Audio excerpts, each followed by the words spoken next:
স্বাগত জানাচ্ছি খাতুনগঞ্জ থেকে মধুঝিলের সাথে আছে আমি শামীম জাহিদ। সরকারের বিপণন সংস্থা ট্রেডিং কর্পোরেশন অব বাংলাদেশ বা টিসিবি হিসাব মতে গত বছর এপ্রিলে প্রতি কেজি মোটা চালের দাম ছিল ৩২ থেকে ৩৪ টাকা, কিন্তু চলতি বছরের একই সময় তা বিক্রি হচ্ছে ৪০ থেকে ৪২ টাকায়। শতাংশ হিসাবে বেড়েছে তা ২৪%। আজ আমরা আলোচনা করব চালের বাজার দর নিয়ে। এই নিয়ে কথা বলতে আমাদের স্টুডিওতে রয়েছেন শেরে বাংলা কৃষি বিশ্ববিদ্যালয়ের কৃষিতত্ত্ব বিভাগের অধ্যাপক ডক্টর মোহাম্মদ আব্দুল্লাহ বাকি এবং কারণ বাজার কিচেন মার্কেট সমিতির সাধারণ সম্পাদক লোকমান হোসেন। জনাব লোকমান হোসেন এবং জনাব আব্দুল্লাহ বাকি, আপনাদের স্বাগত জানাচ্ছি। কেমন আছেন আপনারা? জনাব বাকি, প্রথম প্রশ্ন আপনাকে করতে চাই যে শুরুতেই বলছিলাম যে গত বছরের এই সময়ের চেয়ে এবছর এই সময়ে চালের দাম বেড়েছে। চালের দাম বাড়াটা আসলে ভালো না খারাপ? ধন্যবাদ আপনাকে জি, এবং ইন্ডিপেন্ডেন্ট টেলিভিশনের সকল দর্শক শ্রোতাকে। চালের দামের সাথে ধানের দামটা জড়িত। হ্যাঁ, অথবা এখন চালের দাম আমরা অনেক দিন থেকে দেখছি যে কৃষকরা কৃষিকাজ করতে গিয়ে তারা দাম কম পাওয়াতে কৃষির প্রতি একটা অনীহা চলে আসছিল। আচ্ছা, অনেকটা আসছিল, কিন্তু কিছুদিন থেকে দেখা যাচ্ছে যে ধানের দাম বাড়ার পাশাপাশি চালের দাম বাড়াতে কৃষকরা এখন অনেকটা কৃষির প্রতি আরো অনেকটা ঝুঁকে যাচ্ছে। তো এটা হলো আমাদের জন্য ভালো এই কারণে যে কৃষক যদি বেনিফিট পায় তাহলে তারা কৃষির প্রতি আগ্রহী হবে এবং এটা আমাদের জন্য অত্যন্ত একটা সুখবর। কিন্তু আবার একই সাথে যখন চালের দাম বাড়ে কিন্তু ভোক্তা পর্যায়ে কথা ওঠে যে মানুষ চাল কিনতে পারছে না, সেটাও একটা সমস্যা আসলে। ধন্যবাদ। আমি বিষয় বিস্তারিত আসবো আপনার কাছে। জনাব লোকমান হোসেন, আপনার কাছে জানতে চাচ্ছি, একজন ব্যবসায়ী হিসেবে আপনার কি মনে হয় চালের দাম বাড়লে কি ভালো না খারাপ? না, আসলে আমি ঠিক ওইভাবে বলবো না যে চাউলের দাম বাড়া ভালো বা কমা ভালো, তা না ঠিক। আচ্ছা, তবে আমাদের যে কৃষি বিশ্ববিদ্যালয়ের যে ভাই যে কথাটি বলেছেন আমি ওনার সাথে একমত। আসলে আমরা শুধু ভোক্তা নিয়ে কিন্তু সবসময় টক শোতে বা বিভিন্ন টেলিভিশনে বিভিন্ন মুহূর্তগুলো আমরা কিন্তু আলোচনা করি। মূলত আমাকে মূল লক্ষ্য করতে হবে উৎপাদনকারীকে টিকে রাখার জন্য যা যা ব্যবস্থা নেওয়া দরকার সেটা আমি মনে করি আমাদের কৃষি মন্ত্রণালয়, খাদ্য মন্ত্রণালয় এই বিষয়গুলি যথেষ্ট গুরুত্ব রাখা দরকার।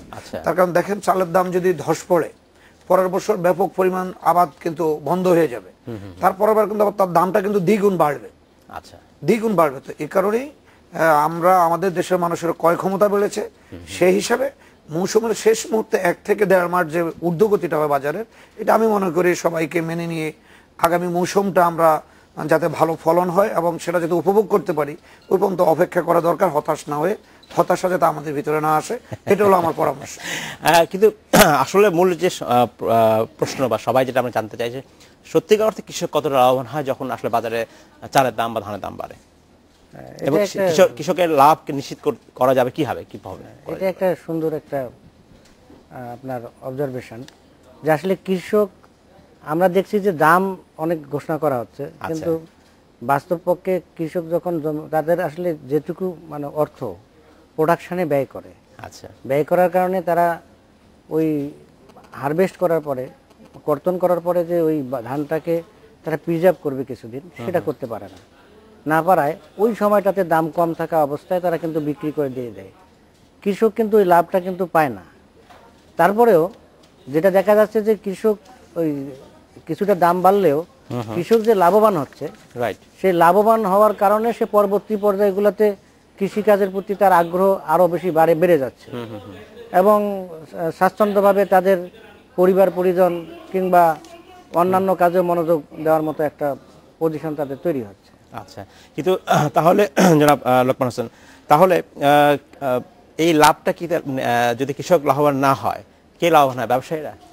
এখানে আসলে কৃষক অবশ্যই লাভবান। তার অর্থ হলো, আপনারা একটা জিনিস এখন লক্ষ্য করতে পারছেন যে আমাদের দেশে যে এখন রাইস মিলগুলি ম্যাক্সিমাম অটো ডায়ার হয়ে গেছে। আচ্ছা, অটো ডায়ার হওয়ার কারণে আমাদের এক একটা রাইস মিলের প্রতিদিন 350 থেকে 400, 500, 1000 টন পরিমাণ ধানের প্রয়োজন হয়ে যায়। তো এই ধানের প্রয়োজন যখন হয় তখন কিন্তু এই ধানগুলি কিন্তু আমাদের কৃষকদের কাছ থেকে কিন্তু সরবরাহ করতে হয়। আচ্ছা। তো সেই ক্ষেত্রে এখন আগের মতো আমাদের কৃষকরা যে অবহেলিত ছিল, সে অবহেলিত থেকে অনেকটা উত্তীর্ণ হয়ে আসছেন আমাদের কৃষকদের যে বিষয়টা, কৃষকদের মধ্যেও এখন কিন্তু ভালো পর্যায়ে একটা অবস্থান সৃষ্টি হয়েছে যে সে তার সমস্ত ধানটা তুলে এনে তার ঘরে মজুত করে এটাকে বাজারজাতকরণ পর্যন্ত তার ভিতরে ওই ধরনের এখন হতাশা বা অনটন কিন্তু নেই। এক সময় কিন্তু কৃষক আবারটাই করতেন ঋণের উপরে, সেই ঋণ থেকে কিন্তু অনেকটা পরিপূর্ণ হয়ে আসছেন আমাদের কৃষকরা, স্বাবলম্বী হয়ে আছেন এখন। ধন্যবাদ জনাব লোকমান হোসেন, আমরা নেব একটি বিরতি। জি, আপনাকে ধন্যবাদ। আমরা নিচ্ছি 40 সেকেন্ড একটি বিরতি। জনাব আব্দুল বাকি, আপনার কাছে বিষয়টা আমি জানতে চাচ্ছি যে সংরক্ষণের কথা প্রায় বলি, আসলে কৃষক ধান যখন মাঠ থেকে ফসল হারভেস্ট করে আসে তখন সংরক্ষণ করা মুশকিল, এবং আরেকটি বড় সমস্যা হচ্ছে যেহেতু এক ধরনের পেরিশেবল আইটেম, তাকে আসলে তাদের ছাড়তে হয় অথবা তার লোন থাকে সে শোধ করতে হয়। এই সংরক্ষণ ব্যবস্থাটা আসলে আমাদের এখানে খুবই খারাপ, কারণ সাধারণত কৃষক এত ধান তার বাড়িতে একসাথে রাখতে পারে না। এটা কি কোনো সরকারের দিক থেকে বা আর কোনো বিজনেস মেকানিজম গড়ে উঠতে পারে কিনা, যাতে কৃষক তার উৎপাদিত ধানটা সুসময়ে সেই সময় বিক্রি না করে অন্য সময় বিক্রি করতে পারে, কিন্তু সংরক্ষণ করার একটা ব্যবস্থা থাকতে পারে কিনা, সেরকম ব্যবস্থা কোঅপারেটিভ বেসিসে করা যেতে পারে কিনা? হ্যাঁ, এটা আপনি যেটা বললেন যে একটা হলো কোঅপারেটিভ সিস্টেম। কোঅপারেটিভ সিস্টেমে যারা মানে অনেকগুলো ফার্মার একত্রে এটাকে প্রিজার্ভ করতে পারে, এবং একজনকার খরচ আর একজন হয়তো বিভিন্নভাবে লোনের মাধ্যমে, কোঅপারেটিভ লোনের মাধ্যমে তারা সহযোগিতা করতে পারে। সহযোগিতা করলে ওই সময়টাতে তারা কিন্তু আর ধানটা বিক্রি করবে না। আর একটা উপায় ওই হতে পারে সরকারের তরফ থেকে।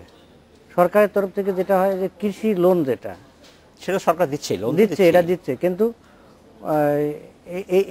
এই ধরনের লোনগুলোকে আরো বেশি কৃষকদেরকে যেন উৎসাহিত করা যায় এই লোনের প্রতি, তাহলে পরে হবে কি তারা ওই লোন নিয়ে তাদের ধানটা বিক্রি না করে তারা এটা হলো প্রিজার্ভ করবে, এবং ওই সময়টা যে সময়টাতে মূল্য আসবে সে সময়তে সরকার তাদের কাছ থেকে, যেমন এখন ঘোষণা করছে যে এখন সরকার কিনবে, তাহলে কেনাটা এখন সরাসরি ফার্মারের কাছ থেকে যদি হইতো তাহলে ফার্মার আরো বেশি উপকৃত হতে পারত।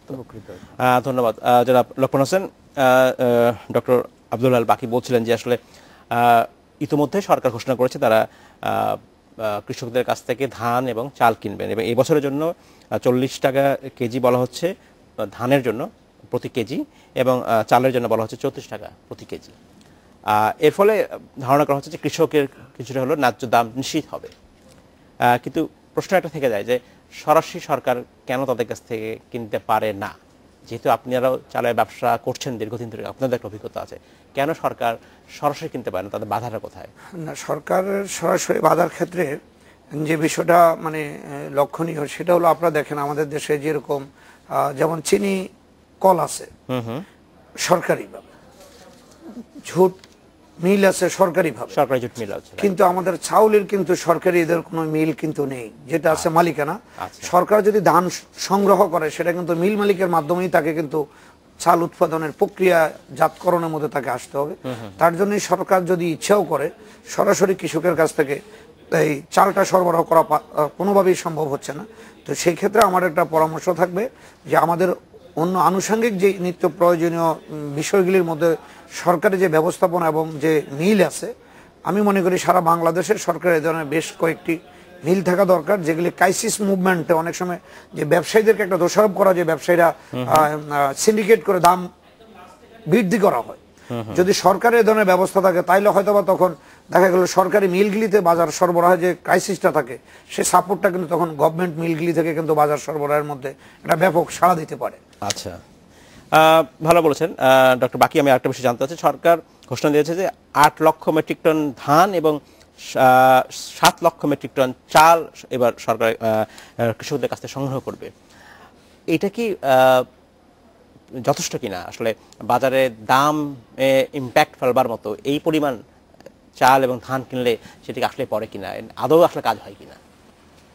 আসলে আমরা যদি এখন লক্ষ্য করি যে আমাদের চাহিদা কতটুকু, জি চাহিদা আমরা দেখছি যে 52 থেকে 53 মিলিয়ন মেট্রিক টন এক্স্যাক্টলি, আর মানে এটা প্রোডাকশন হচ্ছে, আর আমাদের প্রয়োজন হচ্ছে হলো 43 মিলিয়ন মেট্রিক টন। হ্যাঁ, সেখানে মাত্র 8 লাখ মানে 1 মিলিয়নের নিচে আসলে, হ্যাঁ 1 মিলিয়নের নিচে, আমি যদি বলতে ম্যাক্সিমাম 2 মিলিয়ন হচ্ছে, ম্যাক্সিমাম 2 মিলিয়ন, তাতে আসলে ইম্প্যাক্ট পড়ে কিনা? এইটাতে আসলে তেমন একটা ইম্প্যাক্ট পড়বে না, কারণ হলো এমন ভাবে যাইতে মিনিমাম 1/3 অথবা যদি 50% নিতে পারে তাহলে পরে কৃষকের কাছে গিয়ে ওটার ইম্প্যাক্টটা বেশি আসবে। তাহলে আসলে এই লাভটা কে পাচ্ছে? এই লাভটা হলো যে মাঝখানে আমরা দেখছি যে কৃষক তো পাচ্ছে না, পাচ্ছে মধ্যস্বত্বভোগী যারা, মধ্যস্বত্বভোগী যারা হ্যাঁ পাচ্ছে। তারাই আসলে তারা যখন আমার শেষ যে ব্যক্তি অর্থাৎ হলো যে মানে Consumer, ভোক্তা আর কি, end কনজিউমার, তাদের কাছে যে সরবরাহ করছে সেই আসলে এখান থেকে মানে মুনাফাটা বেশি পাচ্ছে, আচ্ছা, ফার্মাররা এটা কম পাচ্ছে। জনাব লোকমান হোসেন, আপনার কি মনে হয় কৃষকরা লাভবান হচ্ছে না মোটেই, নাকি শুধু ব্যবসায়ী লাভবান হচ্ছে, মধ্যস্বত্বভোগীরা লাভবান না, হচ্ছে? শুধু ব্যবসায়ীরা লাভবান হচ্ছে এটা ঠিক ওইভাবে ঢালাভাবে বলা যাবে না। আচ্ছা। তার কারণ হলো গভর্নমেন্ট এখন যে মালটা অ্যাটলিস্ট যে বাজার একদিকে ক্রাইসিস, আরেকদিকে সরকার মাল কিনবে, নতুন ফলন আসবে, হ্যাঁ, ঠিক দুইটা সংরক্ষণ যখন একসাথে করতে যাবে সেটা আমার কিছু না কিছু হলো এখানে তার একটা বেনিফিশিয়াল একটা সাইড থাকবে, যেটা যদি সরকার এই মুহূর্তে মালটা না কিনতো Right. তাহলে এটা এককভাবে মধ্যভোগী যে মিল মালিকরা, হ্যাঁ, হ্যাঁ। এই সুযোগটা কিন্তু মিল মালিকরা নিত। যেটা আজকে আমার কৃষক যদি ধানের মন যদি 850 টাকা পায়, জি। সে ধানের মন কিন্তু আমার কৃষক কিন্তু 650 থেকে 700 টাকা পাওয়ার উপযোগী হয়ে যেত। কি কারণে? তার ধানের চাপটা তার কাছে বেশি থাকতো, বিক্রির চাপটা কম থাকতো। এখন কিন্তু একটা বিক্রির একটা চাপ বাজারে থাকবে। তার মানে আমার যে পরিমাণে দাম থাকুক, সরকার এবং মিল দুটো যখন আমার কাছ থেকে ক্রয় করবে, তখন কিন্তু আমার ব্যবসার উপরে একটা জমজমাট একটা অবস্থা আসবে। সেক্ষেত্রে কিছুটা হলো আমাদের কৃষক এখানে একটু সাশ্রয়ী এবং এটার সুফল ভোগ করতে পারবে, এটা আমার বিশ্বাস। ধন্যবাদ। আমরা নেব একটি বিরতি। জি। আমরা নিচ্ছি একটি বিরতি, আমাদের সাথেই থাকবেন, ফিরছি শীঘ্রই।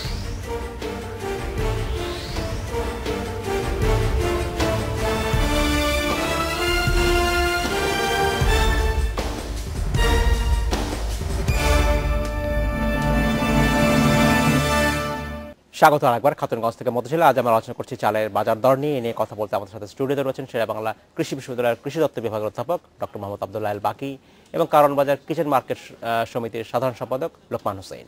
জনাব লোকমান হোসেন এবং জনাব ডক্টর আব্দুল্লাহ আল বাকি, আপনাদেরকে স্বাগত জানাচ্ছি আরেকবার। ডক্টর বাকি, এই বিষয়ে আমি একটা বিষয় জানতে চাচ্ছি যে আমরা কিন্তু একটা খুব দ্বন্দ্বের মধ্যে থাকি যে আমরা বলছি কৃষককে বাঁচতে হবে, আবার বলছি যে আমরা কম দামে ভাত খেতে চাই, চালের দাম চাই। এটা একটা বড় ধরনের দ্বন্দ্ব আসলে। কিন্তু এই দ্বন্দ্বের মধ্যে আসলে কৃষককেও বাঁচতে হবে, আবার যারা একেবারেই এন্ড ইউজার সাধারণ ভোক্তা তারাও আসলে কম দামে ভাত খেতে চাইবে, এটাই স্বাভাবিক। এই দুটোর মাঝখানে আসলে ব্যালেন্সটা আনাটাই খুব জরুরি। এই ব্যালেন্সটা আসলে কীভাবে আনা যেতে পারে? আমরা প্রায় শুনি যে কৃষক লেভেল থেকে শোনা হয় যে উনি প্রোডাকশন কস্ট যা তার চেয়েও কম দামে তাকে ধান বা চাল বাজার বিক্রি করতে হচ্ছে। এটা তো খুব শঙ্কার বিষয়। এটা আগে যেটা ছিল, যেমন 15 টাকা যদি হয়, আমরা যদি একটা নর্মাল হিসেবে আসি তাহলে এরকম যে 15 টাকা করে হলে তার একজন কৃষকের 45,000 টাকা রিটার্ন আসে একে করে। আচ্ছা। এখন তার খরচ পড়ে যায় হলো যে 40 থেকে 42,000 টাকা। আচ্ছা। তো তার মানে এখানে প্রফিটটা কিন্তু আসতেছে না, প্রফিট আসতেছে না। কিন্তু এখনকার সিচুয়েশনে কিন্তু আসতেছে 24 টাকা হলে প্রায় এখানে 70 থেকে 75। কিন্তু ওই সরকার যে পরিমাণ চাল কিনবে এই সুযোগটা সব কৃষক পাবে না। কারণ আমরাই বলছি যে মাত্র কত 8 লাখ মেট্রিক টন এবং 7 লাখ মেট্রিক টন চাল এবং ধান মিলে এই 16 লাখ মেট্রিক টন কাজ হবে। আমি আসলে এর সাথে একটু যেটা যোগ করতে চাই, জি, সেটা হলো দেখেন আমাদের কিন্তু শ্রমিক মজুরি কিন্তু বেড়েছে, শ্রমিকের মজুরি বেড়েছে, যেটা কৃষি ক্ষেত্রে কিন্তু এই শ্রমিককে কিন্তু আমাদের কৃষক কিন্তু ব্যবহার করেই আমাদের ফলনটা উৎপাদন করতে হয়। কিন্তু শ্রমিক কিন্তু কৃষকের কাছ থেকে মজুরিটা বেছে নিচ্ছে সামহাও। আবার দেখেন যখন মোটা চালটা কিনতে যাবে তখন সে কিন্তু আবার চাচ্ছে যে ওই চালটা তাকে কম দামে দেওয়া হোক। তো আসলে এই যে একটা পরিস্থিতির মধ্যে আমাদের নিজস্ব যে একটা মনস্তান্ত্রিক যে দূরত্ব, এটা কমিয়ে আনতে হবে। প্রথম যে আমি আমার বেতনটা বেশি নিচ্ছি, বাজারে গিয়ে একটু ভালো জিনিসটা একটু ভালো দাম দিয়ে কিনবো, এই ধরনের একটা ভাব আমাদের মধ্যে কিন্তু সৃষ্টি হওয়া দরকার। সবসময় কমে কিনবো কমে খাবো, এটা থেকে একটু সরে আসা দাঁড়ানো দরকার আমি মনে করি আমাদের। যারা লোকমান হোসেন একজন ব্যবসায়ী হিসেবে আপনার কাছে একটা বিষয় আমি জানতে চাইছি, হচ্ছে ইদানিং সব পণ্যেরই বাংলাদেশে একটি ব্র্যান্ডিং যেটা বলা সেটা হয়, চালের ব্র্যান্ডিংটা সে অর্থে নাই, যেটা হচ্ছে একেবারেই খুব যারা বড় বড় কোম্পানি তারা করছেন। কিন্তু এই যে ব্র্যান্ডিংয়ের যে বাড়তি মূল্য, তার মানে চালটা বাছাই করে নেওয়া, একটা নির্দিষ্ট গুণের চাল, নির্দিষ্ট মানের চাল সবসময় যখন একজন ভোক্তা পাবেন, সেটাই হচ্ছে এক ধরনের ব্র্যান্ডিং। এই ব্র্যান্ডিংয়ের সুবিধা কি কৃষকের ঘরে পৌঁছে যাচ্ছে কিনা? অর্থাৎ আমি বলছি যারা ব্র্যান্ড করছেন তারা কি সরাসরি কন্ট্রাক্ট ফার্মের মধ্যে করছেন কিনা? তারা করছেন না, তারা আসলে নিজেদের মতো সুবিধা সময় দাম কিনে নিয়ে তাদের মতো করে প্যাকেটজাত করে বাজার বিক্রি করছেন। এই কন্ট্রাক্ট ফার্মিং যদি এখানে করা যেতে পারতো তাহলে কিন্তু সত্যি কথা কৃষক কিছুটা লাভবান হতে পারতো। না, আমি আপনার এই কথার সাথে একমত। একটু আপনাকে আমি যোগ দিয়ে দিচ্ছি। জি।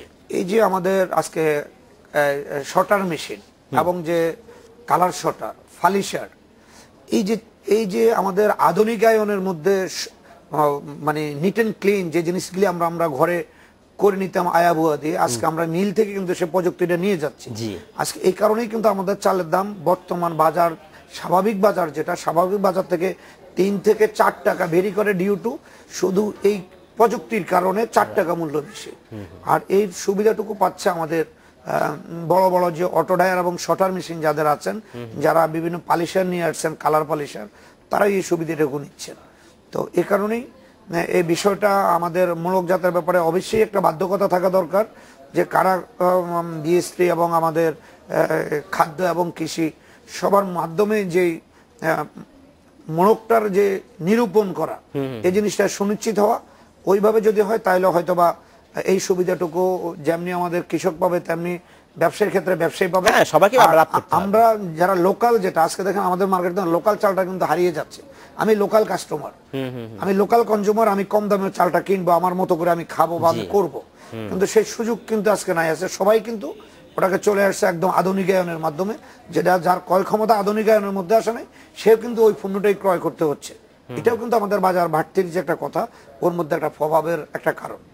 কৃষিতে সেই অর্থে আধুনিক ইনভেস্টমেন্ট আমি যদি বলি সেটা কিন্তু হয়নি। কৃষক তার মতো করে ট্র্যাডিশনালি চাষ করছে এবং বাজারে একেবারেই ট্র্যাডিশনাল হাটে যে বিক্রি করছে, পরে সেখান থেকে অন্য ব্যবসায়ীরা চালটা কিনে নিয়ে বাজার দরে নিয়ে তিনি তার মতো করে আসলে ব্র্যান্ডিং করছেন। কন্ট্রাক্ট ফার্মিংটা কতটা জরুরি কৃষকের স্বার্থ রক্ষা করতে হলে? এটা একটা খুবই গুরুত্বপূর্ণ বিষয় কন্ট্রাক্ট ফার্মিংটা। এই কন্ট্রাক্ট ফার্মিং যদি করা হয়, যেমন বীজ প্রোডাকশন যারা করে তারা কিন্তু কন্ট্রাক্ট ফার্মিং করে। জি। তো একইভাবে এখানে যদি আমরা একটা জিনিস জানি যে চিনি গুঁড়া চাল, রাইট, চিনি গুঁড়া চালটা অরিজিনাল যে দেশি ধান যেটা, সেটার থেকে প্রোডাকশন করলে কিন্তু কষ্টটা কিন্তু আরো বেড়ে যায়। এই জন্য কিন্তু এখন ব্র্যান্ডিং করছে 34 বিরিধান 34, রাইট, 34টাকে প্রোডাকশনও বেশি, মোটামুটি গন্ধ অনেকটা আছে, ফলে তারা কিন্তু ব্র্যান্ডিং করছে হলো 34কে নিয়ে ব্র্যান্ডিং করে কিন্তু প্রফিটটা নিচ্ছে হলো ব্র্যান্ডিং এর প্রফিটটা। সেই প্রফিটটাও কিন্তু আমরা কৃষককে দিতে পারি কিভাবে?